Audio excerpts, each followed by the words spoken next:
ওৰদা paper পড়ছে কি ইলেকশনেৰ খবৰ পঢ়ি আছো একো নাই আৰ চৰকাৰে একো কৰিব পৰা নাই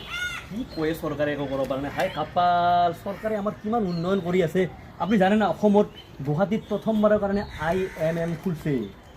এইটো কি এইটোৱে কথা IMM মানে কি নাজানে আপুনি পেপাৰ পঢ়ি